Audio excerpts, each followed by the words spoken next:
दीपक, रोहित और शिवम इनसे मिलने आज पंडित राजेंद्र त्रिपाठी पहुंचे, जो कि अखिल भारतीय ब्राह्मण महासभा के राष्ट्रीय अध्यक्ष हैं।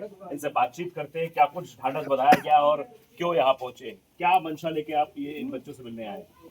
ये इस धरती के दूसरे मंगल पांडे ने देश की आज़ादी की पहली चिराग जलाने का कार्य किया और 24 साल मुझे भी समाज सेवा करते हो गया।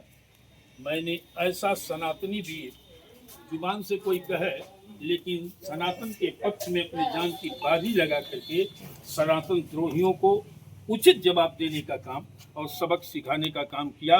आज मैं इन दोनों वीर पुत्रों को सम्मानित करके गौरवान्वित हूं और मेरा पूरा संगठन गौरवान्वित है।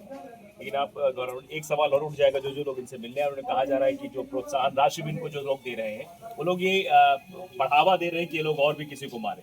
मैं भगवान परशुराम अपने आराध्य से कह रहा हूँ, और किसी को मारें ऐसा नहीं। जो भी सनातन को गाली देने का काम, देवी देवताओं को गाली देने का काम, हमारे ब्राह्मण को गाली देने का काम कर रहे हैं, उनका वध करें।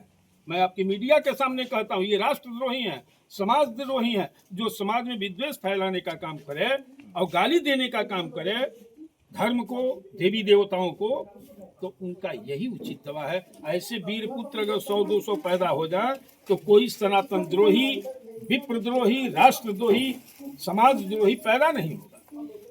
इन दोनों युवकों की जोड़ी को कहा जा रहा है कृष्ण सुदामा की जोड़ी है। एक तरफ ब्राह्मण, एक तरफ यादव है।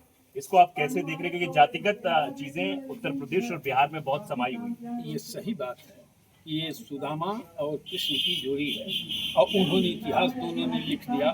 और आज मैं पहले ही कहा कि ये एक बहुत बड़ी मिसाल है पूरे देशवासियों को, जातिवादी ताकतों को, राष्ट्र विरोधी ताकतों को, समाज और सनातन विरोधी ताकतों को, इन दोनों कृष्ण और सुदामा की जोड़ी से सीख लेनी चाहिए और रचनात्मक दिशा में राष्ट्र और समाज के लिए कार्य करना चाहिए।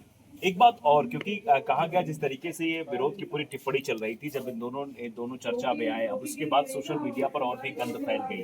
सोशल मीडिया पर और भी सनातन को लेकर टिप्पणियां, प्रसाद मौर्य पर हमला करने वालों पर टिप्पणियां, इनके ऊपर टिप्पणियां कि कोई मारेगा तो इनको इतने 1000 रुपए देंगे, ये करेंगे वो करेंगे, इस तरीके की टिप्पणियां भी। और इस तरह क्या करेंगे? इस तरह का कुकृत्य को उत्साहित करने वाले लोग गलत तत्व हैं कि कोई जाके जान दे दे। यह इन दोनों बालकों ने बैरियर लगाया सनातन द्रोही को, राष्ट्रद्रोही को, समाजद्रोही को, और आगे न बढ़े इस तरह की ताकतें। ये बैरियर है, ये एक चेतावनी है कि आप ऐसा कार्य समाज में दूसरा व्यक्ति न करे। आज एक फैशन हो गया है, देवी देवताओं को गाली दे दीजिए, सनातन को गाली दीजिए, महापुरुष को गाली दे दीजिए, ब्राह्मण को गाली दे दीजिए, तो रातों रात उनकी टीआरपी बढ़ जाएगी, वो नेता हो जाएंगे। तो ऐसे स्वामी प्रसाद मौर्य के बारे में आपकी क्या राय है? ये इतना गंदा नेचर का, स्वभाव का नेता नहीं है पूरे देश में। ये बिलबिलाया है, लगता हो चुका है। राजनीति में कहीं दूर दूर तक इसका कोई स्थान अब रह नहीं गया है। तो अपनी टीआरपी बढ़ाने के लिए, चर्चा में बने रहने के लिए इस तरह की भाषा का प्रयोग करते हैं। अच्छा, आगे मान लो स्वामी प्रसाद मौर्य जो है ऐसी टिप्पणी करते रहते हैं, तो क्या आपकी तरफ से कोई कुछ ऐसा कुछ किया जाएगा क्या? अब उनको बैरियर लगाने का काम तो अखिल भारतीय ब्राह्मण महासभा करेगी। इसीलिए तो मैं कह रहा हूँ कि इन दोनों वीर पुत्रों पर मुझे गर्व है। अब कोई कह जाए कि सिर्फ ब्राह्मण किया, तो एक यादव वंश का लाल जिसे कन्हैया कहा जा सकता है, तो ये मिसाल है। इसलिए सबको सीख लेनी चाहिए। और विशेष रूप से मैं उनको चेतावनी देना चाहता हूँ।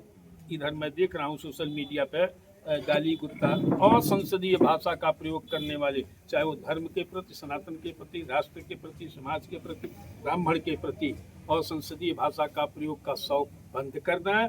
नहीं तो अब अवतार हो रहा है, इसी तरह से जगह जगह अवतार होंगे और ठीक से उनका ट्रीटमेंट करने वाले ट्रीटमेंट कर देंगे।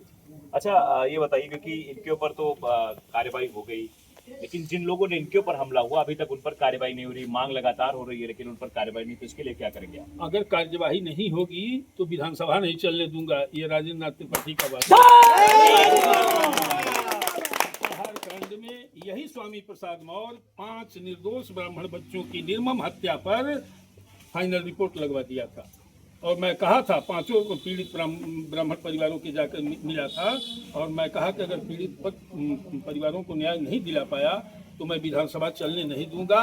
और ऐतिहासिक प्रदर्शन अखिल भारतीय ब्राह्मण महासभा के क्रांतिकारी साथियों ने किया, जो एक नजीर बन गया था। स्वामी प्रसाद को एक मौका मिल गया, वो क्योंकि